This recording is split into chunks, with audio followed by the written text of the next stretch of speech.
오늘 대림절 세 번째 주일, 다윗을 통한 대림절 자세라고 하는 제목으로 하나님의 말씀을 선포하겠습니다. 우리는 무엇을 위해 살아야 합니까? 심리학에서 이런 말을 합니다. 사람은 자신이 생각하는 방향으로 나아가는 존재다.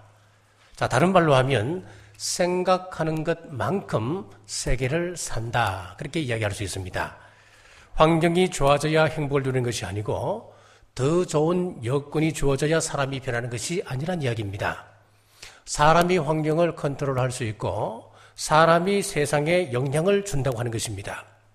내면 세계가 달라지지 않는 사람은 어떤 환경이 와도 불평하는 사람들은 늘 불평하게끔 되어 있습니다. 다른 사람을 탓하는 사람은 아무리 여건이 좋아진다 하더라도 남 탓하는 것 그거 고칠 수 없다는 겁니다. 중요한 것은 내가 나의 삶을 바라보는 눈, 내 가치관이 중요합니다.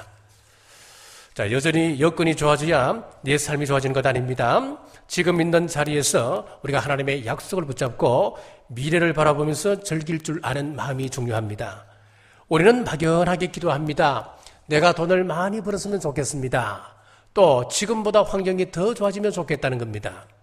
우리 자녀가 지금보다 좀 더 말 잘 듣는 자녀가 되면 좋겠고 내 사업이 좀 더 번창할 수 있으면 좋겠다. 그러면 행복할 것이다. 라고 생각을 합니다. 환경이 나아지면 인간이 행복할까요? 꼭 그렇지만은 않습니다. 오늘 본문을 쓴 다윗은 행복해서 형통해서 노래 부르는 것 아니었습니다. 그의 가슴 속에 하나님의 약속이 새겨져 있기 때문에 그는 노래할 수 있는 겁니다. 원수가 나를 죽이려고 쫓아다니고 내 환경이 삭막하고 또 광야같이 위태로운 장소를 지난다 할지라도 그 너머에 계신 우리 하나님, 그 약속을 바라볼 줄 아는 눈이 필요하다는 거예요. 이 눈을 가진 것이 우리 신앙인입니다. 내 자신의 귀한 삶의 원리들을 우리가 바라보고 또 노래할 수 있어야 그 사람이 신앙이라고 하는 겁니다. 오늘 우리가 다윗을 보면은 어려운 환경 속에서 그가 하나님을 향하여 노래하고 있습니다. 본문 1절 한번 보십시오. 여호와여 나를 지켜주셔서 내가 주께 피하나이다. 상당히 어려운 상황임을 우리가 알 수가 있습니다. 우리가 어렵지 않으면 피난처 찾지 않습니다. 은신처를 찾지 않습니다. 지금 다윗이 굉장히 어려운 상황에 처해 있기 때문에 그가 요새를 찾고 피난처를 찾고 있다는 것을 알 수가 있습니다. 9절과 10절 보십시오. 이러므로 나의 마음이 기쁘고 나의 영도 즐거워하며 내 육체도 안전히 살리니 이는 주께서 내 영혼을 소홀히 버리지 아니하시며 주의 거룩한 자를 멸망시키지 않으실 것임이니이다. 그가 얼마나 위태로운 상황이 있었으면 하나님 나를 지옥 같은 절망의 땅에 버려두지 마옵소서, 나를 인도해 주옵소서 간절하게 소원하고 있는 모습을 볼 수가 있습니다. 다윗은 왕이 군대를 풀어서 자기를 해칠 때에도 그 너머에서 자기를 지키는 하나님을 보았습니다. 이것을 볼 수 있는 눈이 성숙한 눈입니다. 다윗이 어떻게 이런 찬양의 삶을 살 수 있었는지 우리가 살펴보며 이 시대에 우리는 어떤 자세로 우리 주님의 다시 오심을 기다려야 하겠습니까? 첫째, 다윗은 현재의 축복을 누렸습니다. 6절을 보십시오. 내게 줄로 재어준 구역은 아름다운 곳에 있으며 나의 기업이 실로 아름답도다. 다윗은 현실의 상황을 우리 하나님께서 줄로 정확하게 재어서 나에게 준 기업이다. 그렇게 고백하고 있습니다.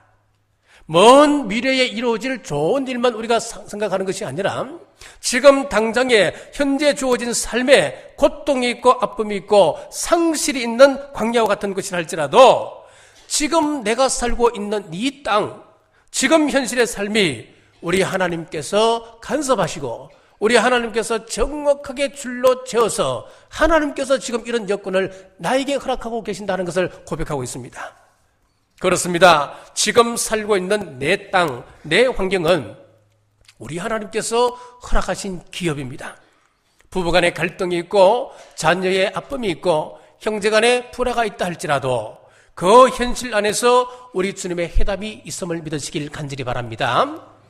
맨날 직장을 옮겨 다니면서 나는 사람 대접받지 못한다고 불평하며 사는 사람이 있을 수 있습니다.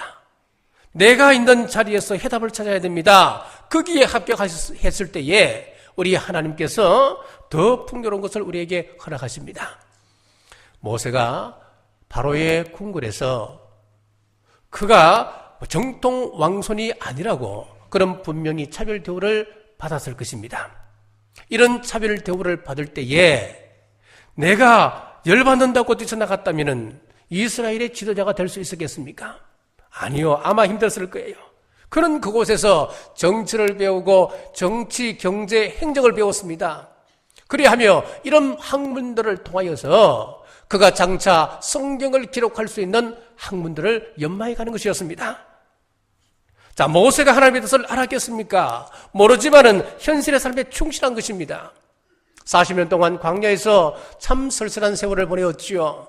그런 쓸쓸한 세월을 보낼 때에 그가 힘들고 어렵다고 그것을 포기했다면은 장차 이스라엘 백성들이 40년 동안 모세가 미리 경험했던 그 땅에서 이스라엘 백성들을 40년 동안 인도해 낼 수 있었겠습니까?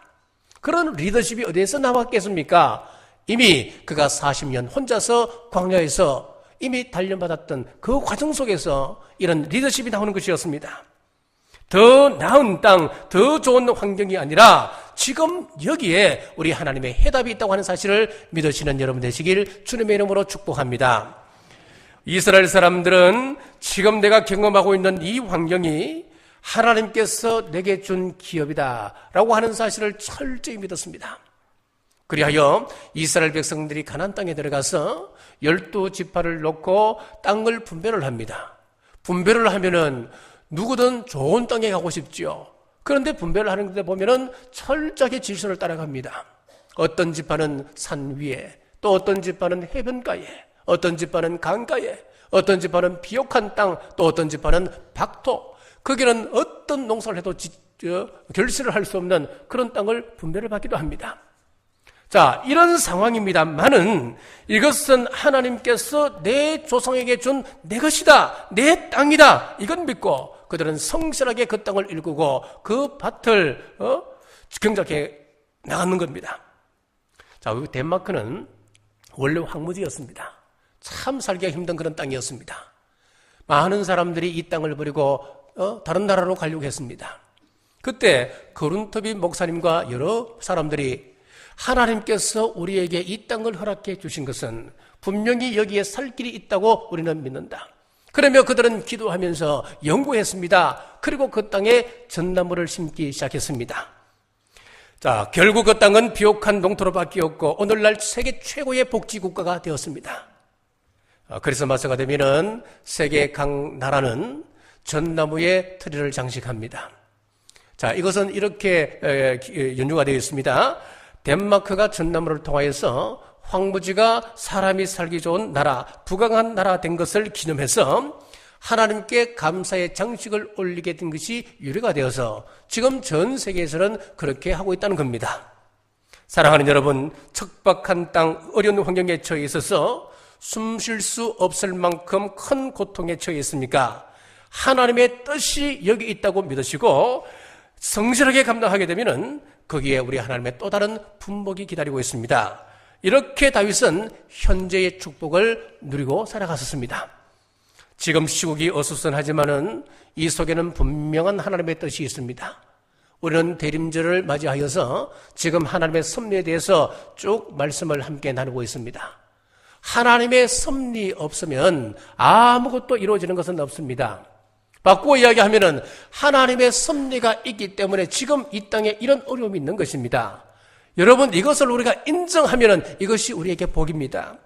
이 나라의 문제 앞에 한탄하고 좌절만 할 것이 아니라 이 나라의 문제를 내어놓고 새벽을 깨우고 하루 3번 골반 기도를 드리며 기도하는 것이 현재의 축복을 누리는 가장 적극적인 방법임을 믿으시길 간절히 바랍니다.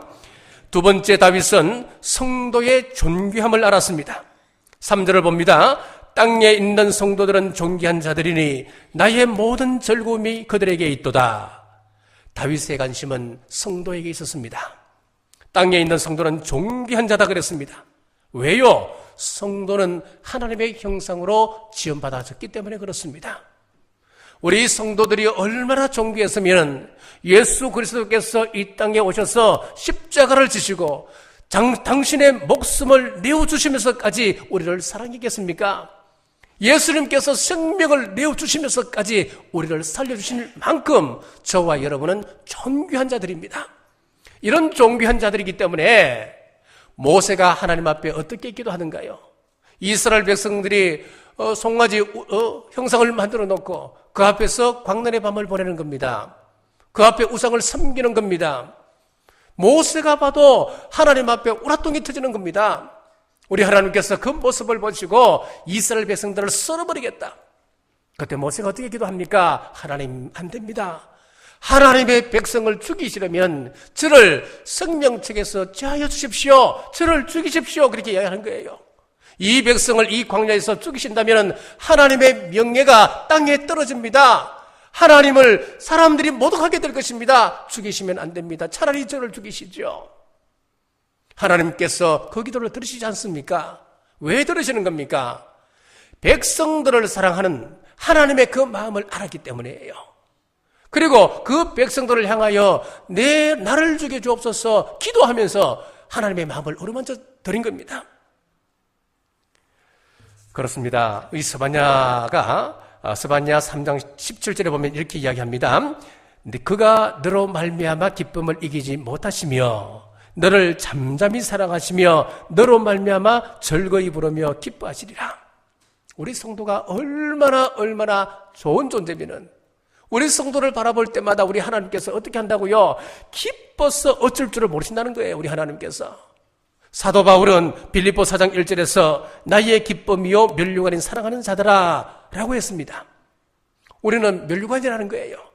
소중한 존재라고 하는 거예요. 하나님의 형상으로 지음받은 존재이기 때문에 그렇습니다. 사람을 이용 대상으로 대하는 사람은 불행한 사람입니다. 우리 하나님의 관심이 사람이기 때문에 면류관인 사람을 소중히 여겨야 합니다. 사랑해야 합니다. 지금 이 세상은 인간 관계가 점점 힘들어져 갑니다. 굳건하게 보이던 인간관계도 어느 날 한순간에 무너져 갑니다. 여러분 왜 그럴까요?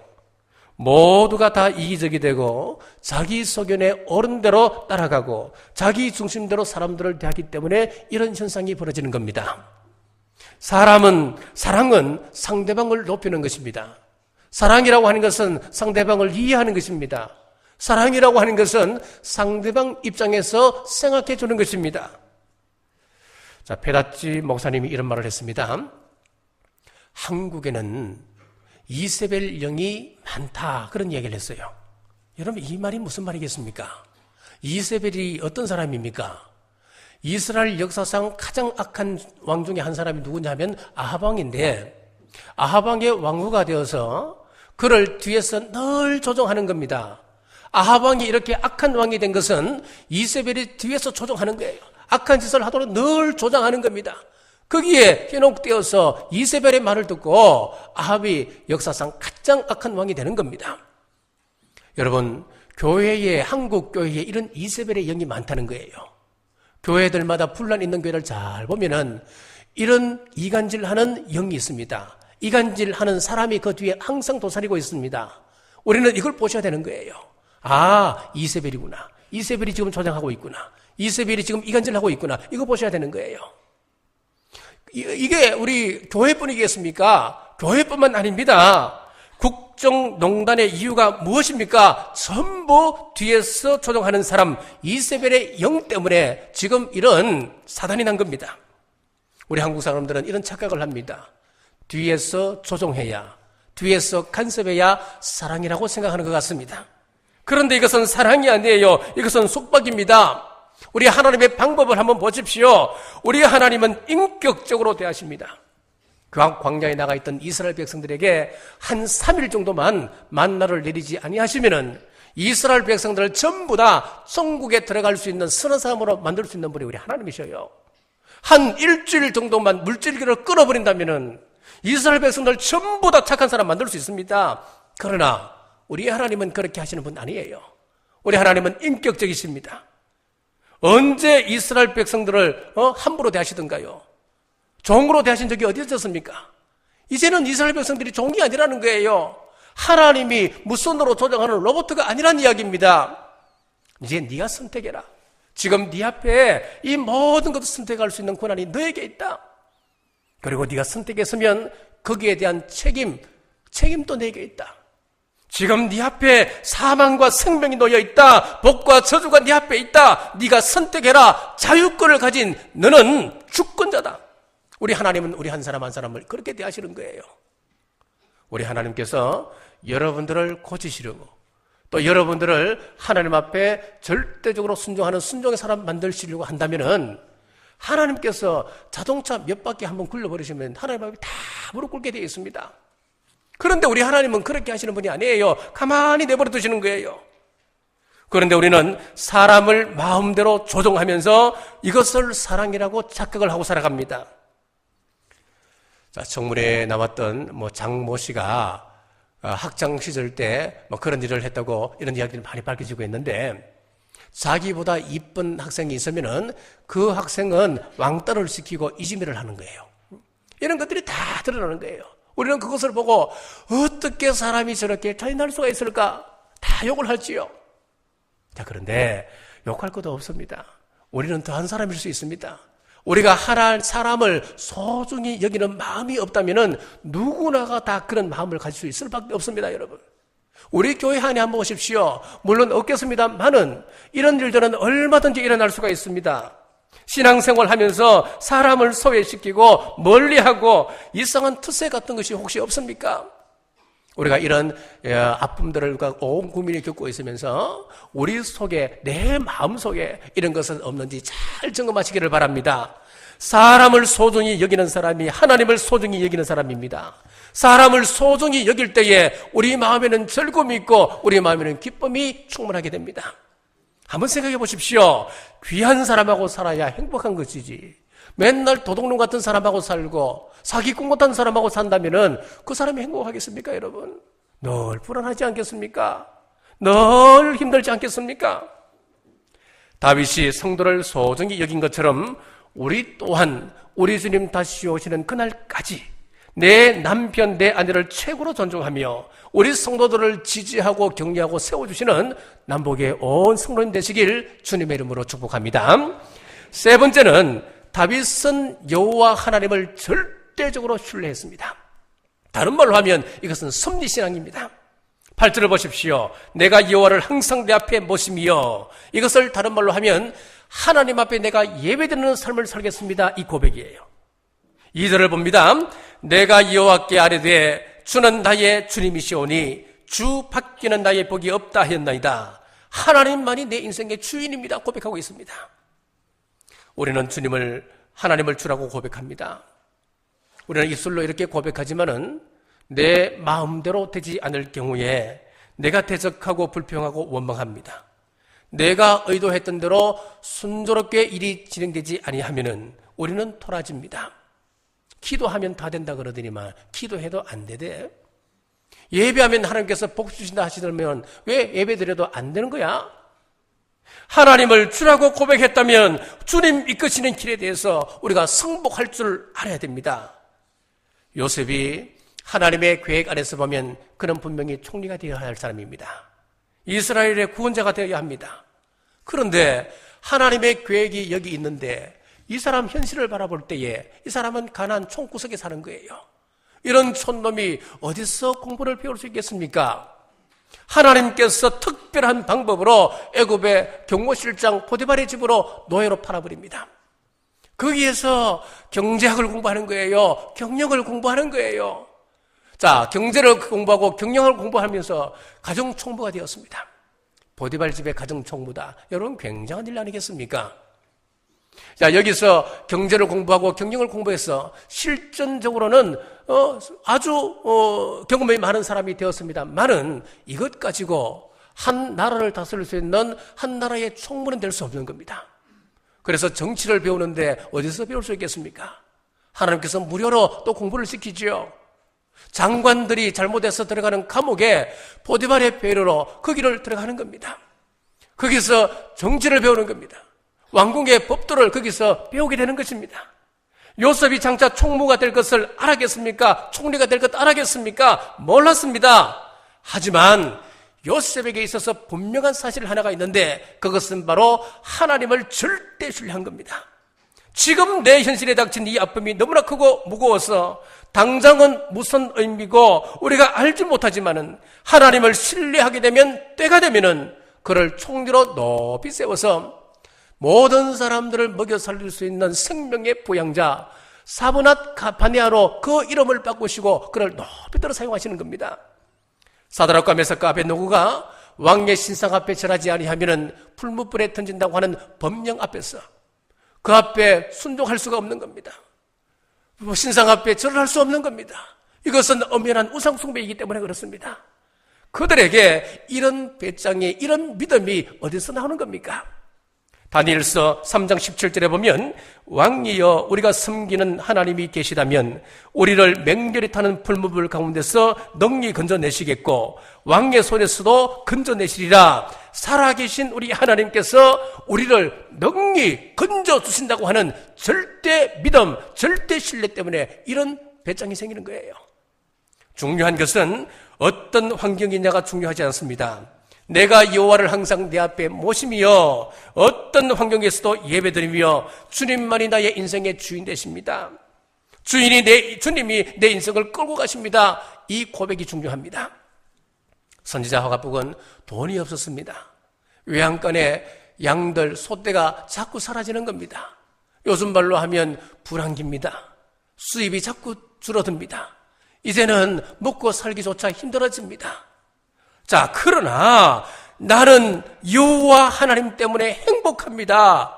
그것이 사박국의 고백이었지 않습니까? 사랑하는 여러분, 하나님 아버지만이 복인 줄 알고 하나님께 예배하는 사람이 참 행복한 사람인 줄 믿고 예배하는 일에 최선을 다하시는 우리 남북의 성도님 되시길 주 여러분을 축복합니다. 여러분, 이 말을 바꾸어 이야기하면은 우리가 이 세상에서 아무리 많은 것을 가지고 아무리 많이 누린다 하더라도 하나님을 알지 못하고 하나님께 예배하는 삶이 되지 못한다면 그 사람은 가장 불행한 사람이라는 이야기입니다. 하인츠 프레이트라고 하는 사람이 있습니다. 이 사람은 1942년도 세계 대전이 한창일 때 가난한 농부의 아들로 태어났습니다. 그의 학력을 보면 초등학교 졸업이 전부였습니다. 21살이 되던 1963년도 미국으로 가는 화물선을 탔습니다. 그때 미국으로 건너갈 때 그의 주머니에는 단돈 7달러밖에 없었습니다. 미국에 건너가서 하루 14시간씩 뼈 빠지도록 일을 했습니다. 그래서 조그마한 정비소를 만들게 되었지요. 자, 그리고 이 정비소를 가지고 그가 연구를 했습니다. 연구하는 가운데 놀라운 발명을 하나 하게 되었습니다. 그것이 무엇이냐면은 차 천장에다가 구멍을 내고 거기다가 유리를 대는 겁니다. 선루프를 발명하게 되었습니다. 그가 선루프를 발명했을 때 뉴욕 타임즈 기자는 수백만 명 운전자들에게 하늘을 연 사람이라고 하는 찬사를 받게 되었습니다.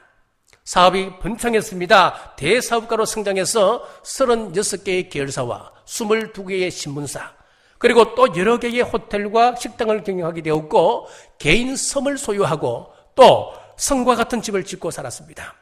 그 후에 정치 쪽으로 눈을 돌렸습니다. 그의 친구였던 조지 부시 대통령 선거 때에 그의 재정을 담당하여서 그가 대통령이 되는데 일조를 했습니다.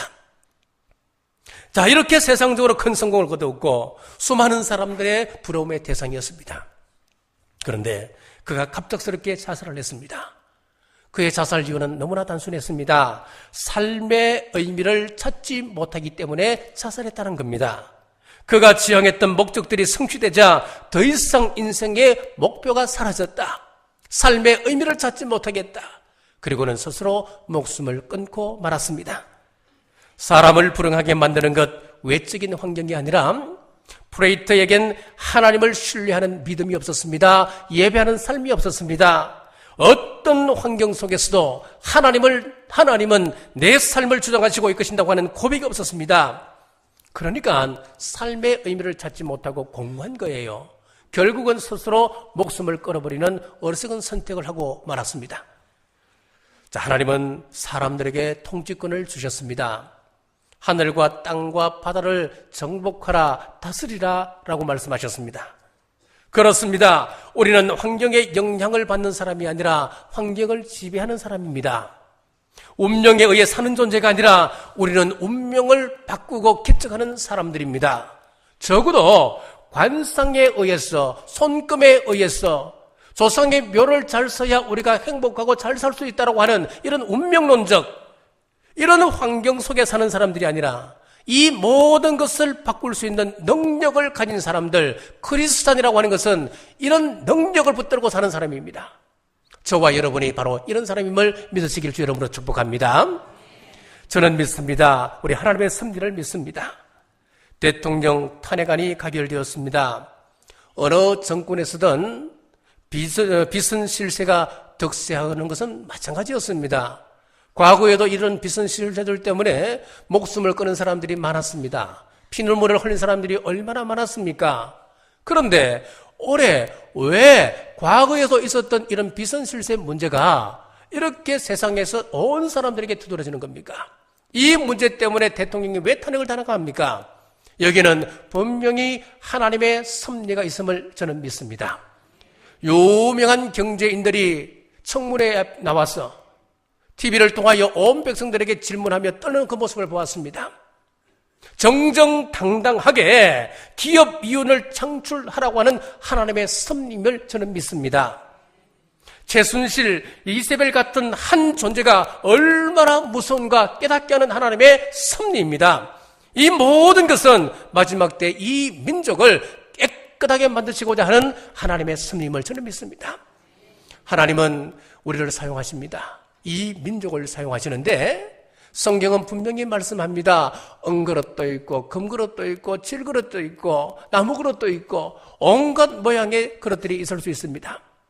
하나님께서 깨끗한 그릇이면 사용하시는데 그 그릇이 들어오면 사용하지 못하십니다. 이 민족을 깨끗하게 만들어 주셔서 마지막 시대에 크게 사용하시려고 하는 하나님의 섭리임을 저는 믿습니다. 그렇기 때문에 하나님께서 이 민족을 절대로 망하지 않도록 하십니다. 이유가 있습니다. 제가 이렇게 확신하는 이유는 오늘 본문 10절을 한번 보십시오. 이는 주께서 내 영혼을 소홀히 버리지 아니하시며 주의 거룩한 자를 멸망시키지 않으실 것이니이다. 신령과 진리로 하나님 앞에 예배하는 우리 성도들이 있기 때문에 하나님은 절대로 우리 민족을 버리지 않으시는 것을 확신합니다. 8절을 보십시오. 내가 여호와를 항상 내 앞에 모시며 항상 예배하는 삶, 항상 하나님을 모시고 사는 것이 행복입니다. 그러므로 우리 하나님을 찬송하고 예배하는 삶이 최고의 가치 있는 삶임을 믿으시고 매일매일 가정재단 산단들의 최선을 다하는 우리 남부의 온 성도님 되시길 주의 이름으로 축복합니다. 사랑하는 여러분, 지금 우리는 대림절 세 번째 주일을 보내고 있습니다. 축복의 인생을 살았던 다윗처럼 내게 주어진 이 환경은 하나님께서 줄로 재듯이 정확하게 재어서 나에게 지금 이 상황이 필요하기 때문에 하나님께서 준 환경이다, 이 사실을 믿으시고 또 우리 주위에 있는 성도들, 내 가족들, 내 자녀들 최고로 사랑하시고 또 주님을 절대 신뢰하는 삶, 예배하는 삶을 삶으로 우리 주님의 다시 오심을 기다리는 우리 경주 남북의 온 지체들 되시길 주님의 이름으로 축복합니다. 기도하겠습니다. 자비로우신 아버지 하나님, 대림절 셋째 주일 다윗의 삶을 통하여 하나님 기뻐하시는 일을 깨닫게 하심을 감사합니다. 고통스러운 현실이 우리 앞에 배열되어 있다 할지라도 다윗처럼 그 상황을 사랑하고 사람을 소중히 여기며 항상 여호와 하나님을 예배하고 찬양하는 삶을 살아가므로 하나님의 뜻을 이루어가고 다시 오실 주님을 대망하는 우리 경주 남북의 온 권속들 되게 하여 주옵소서. 예수님 이름으로 간절히 기도드리옵나이다.